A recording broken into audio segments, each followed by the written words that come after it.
প্রধানমন্ত্রী আর রাষ্ট্রপতির মধ্যে ক্ষমতার ভারসাম্য ফিরিয়ে আনতে হবে। মানুষকে ভোটাধিকার ফিরিয়ে দিতে হবে। দেশের দুর্নীতি বন্ধ করতে হবে। সর্বক্ষেত্রে দলীয়করণ একদম বন্ধ করে দিতে মনে করি যে আমি মোটরসাইকেল নিয়ে বের হবো, আমার 3000 মোটরসাইকেল তোমাকে বলবো, আজকে বলবো কালকে মোটরসাইকেল 3000 মোটরসাইকেল হাজির হয়ে যাবে। সেই আমিও কিন্তু ওনার এই নির্দেশনা মেনে ঘরে বসে আছি। কিন্তু যখন যাই গাড়ি একটা দুটো গাড়ি নিয়ে যায়, তাই আমি বলবো এই সব মিলিয়ে, এবং যারা যারা এগুলো করে সেলিম সাহেবকে শোকজ করেছে, আমাদের অনেকে বহিষ্কার করেছে, এত লক্ষ মানুষ কারাগারে যাওয়ার পরে মামলা দেওয়ার পরেও সে দল থেকে অন্য জায়গায় যায় নাই, লোক অন্য দলে যায় নাই, আওয়ামী লীগে যোগদান করেনি। দু একজন বিভ্রান্ত গিয়েছে অন্য দল বিএনএফ টেনএফ করে যারা গিয়েছে, তারা এখন পস্তাচ্ছে। কোনো চ্যালেঞ্জের সম্মুখীন আমরা হই নাই, আমরা মনেও করি না। কারণ 2024 সালের 7ই জানুয়ারি যদি নির্বাচনটা হতো, বিএনপি এবং বিএনপির সাথে ছোটখাটো যে দলগুলি ছিল সেটি নিয়ে আমরা নির্বাচন করে 260টি আসনে বেশি পেত।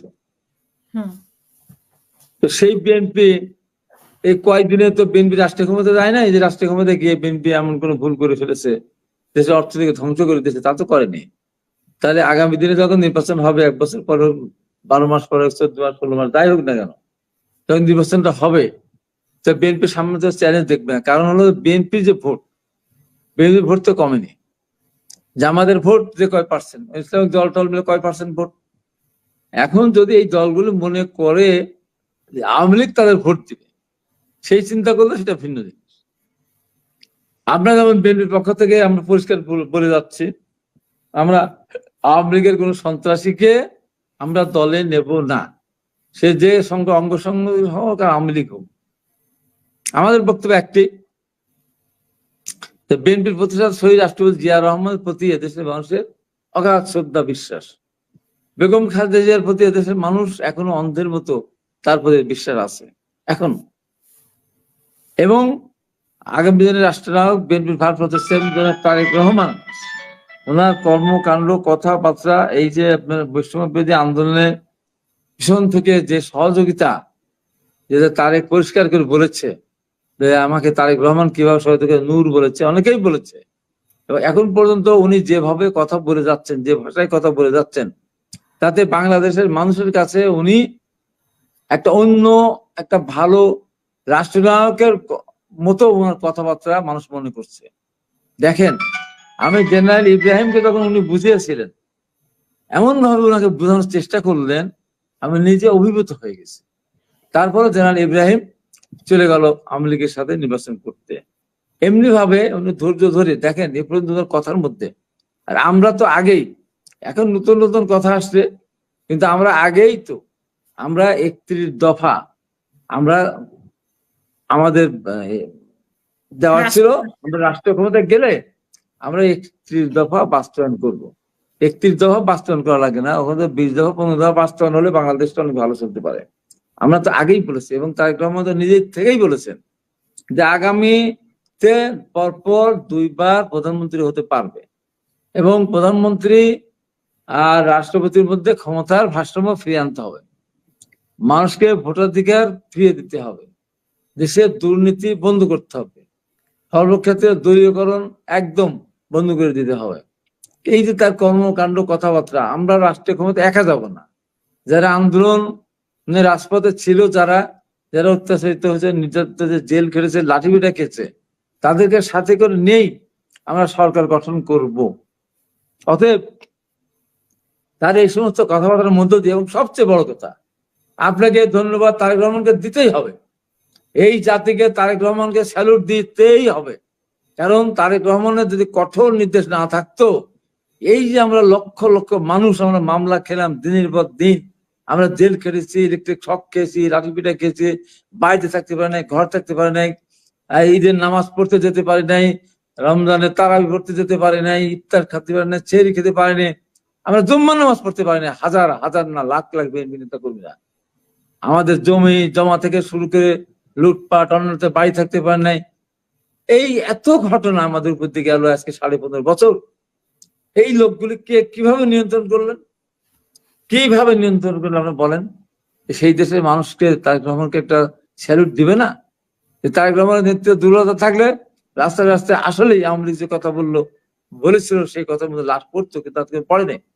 কিছু কিছু বিচ্ছিন্ন কিছু ঘটনা ঘটতেছে, যেখানে ঘটনা ঘটছে সেখানেই তার বিরুদ্ধে ব্যবস্থা নিচ্ছে। এমনকি দেখেন, আমি পাবনাতে দিন ছিলাম, আমি পাবনা থেকে আসতেছিলাম, পাবনা আমাদের সাবেক 2 এমপি, সাবেক সেলিম রেজা হাবিব আমাদের কেন্দ্রীয় কমিটির সদস্য, 2-3 বারের এমপি, উনি একটা মোটরসাইকেল শোডাউন করেছে।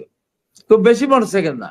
আমি একসময় যখন বাংলাদেশে বিএনপি ঘর থেকে বেরোতে পারতো না, ঘরের মধ্যে প্রোগ্রাম করতে পারতো না, তখন আমি আমার এলাকায় হাজার হাজার মোটরসাইকেল, গাড়ি ঘোড়া, ট্রাক, বাস, টেম্পু, ফুটফুটি নিয়ে কিন্তু আমি আওয়ামী লীগের মন্ত্রী ছিল আমার এলাকায়, এমপি ছিল উনি, 4 বারের এমপি, মন্ত্রী, আওয়ামী লীগের সভাপতি জেলার, তারপরে কিন্তু আমি ওইগুলো করেছি। সেই আমি তারেক রহমানের নির্দেশনার পরিপ্রেক্ষিতে আমি আর মোটরসাইকেল মহানা দিয়ে বেরো না। আমি যদি মনে করি যে আমি মোটরসাইকেল নিয়ে বের হবো, আমার 3000 মোটরসাইকেল তোমাকে বলবো, আজকে বলবো, কালকে মোটরসাইকেল 3000 মোটরসাইকেল হাজির হয়ে যাবে। সেই আমিও কিন্তু ওনার এই নির্দেশনা মেনে ঘরে বসে আছি। কিন্তু যখন যাই গাড়ি, 1-2টা গাড়ি নিয়ে যায়, তাই আমি বলবো এই সব মিলিয়ে, এবং যারা যারা এগুলো করে সেলিম সাহেবকে শোকজ করেছে, আমাদের অনেকে বহিষ্কার করেছে, 24 ঘন্টা শোকজ উত্তর দিতে হবে, না বহিষ্কার। এই যে কড়াকড়ি নির্দেশ, অবশ্যই দেশের মানুষ এটা বিশ্বাস করেছে। আজকে যে ধরনের যে সিন্ডিকেট যেটা শুরু আগে ছিল, এখনো তো আমরা বন্ধ করতে পারিনি, দ্রব্যমূল্য আমরা কমাতে পারি নাই, প্রত্যেকটা জিনিসের দাম আগের চেয়ে কম হয়নি। কারণ এই সমস্ত মিলে যেতে আছে। তাই আমি বলি যে আমরা ওই ইসলামিক দলগুলি মিলে কে জোট করলো না করলো ওটা আমাদের দেখার বিষয় না। আমরা আমাদের রাজনীতি নিয়ে এগিয়ে যাব। এই দেশের মানুষের, আমাদের 3জন নেতা, তাদের প্রতি বিশ্বাস, আস্থা, ভরসা, এবং আমি মনে করি তারেক রহমানের সুচিন্তিত মতামতে বাংলাদেশ একটা আধুনিক, কৃষি নির্ভরশীল এবং আধুনিক শিল্প সমৃদ্ধশালী বাংলাদেশ গড়ে তোলা সম্ভব তারেক রহমানের পক্ষে। উনি অনেক কিছু চিন্তা করেন, ওনার বক্তব্য আপনার শোনেন, চিৎকার দেন, আমাদের মতো চিল্লায় কথা বলেন না, উনি যুক্তি দিয়ে কথা বলেন, উনি কথা শোনেন, এবং উনি শোনেন বেশি, বলেন আমাদের সাথে 6-7 ঘন্টা উনি শোনেন, বলে আমরা যা বলি তার ভিতরে হয়তো 5 মিনিটের ভিতরে কথা বলে শেষ করেন। অর্থাৎ তারেক রহমানের মতো একজন নেতা সামনে যিনি আছেন, অতীতের 2জন নেতা ম্যাডাম খালেদা এখনো জীবিত আছেন, ডক্টর জিয়া রহমানের যে এদের মানুষের কাছে সততার উদাহরণ, এরকম নেতা এবং এরকম দল, যে দলের এত লক্ষ মানুষ কারাগারে যাওয়ার পরে, মামলা দেওয়ার পরেও সে দল থেকে অন্য জায়গায় যায় নাই, অন্য দলে যায় নাই, আওয়ামী লীগে যোগদান করেনি, 2-1জন বিভ্রান্ত গিয়েছে অন্য দল, বিএনএফ টেনএফ করে যারা গিয়েছে, তারা এখন পস্তাচ্ছে, তারা এখন আমরা কি করলাম।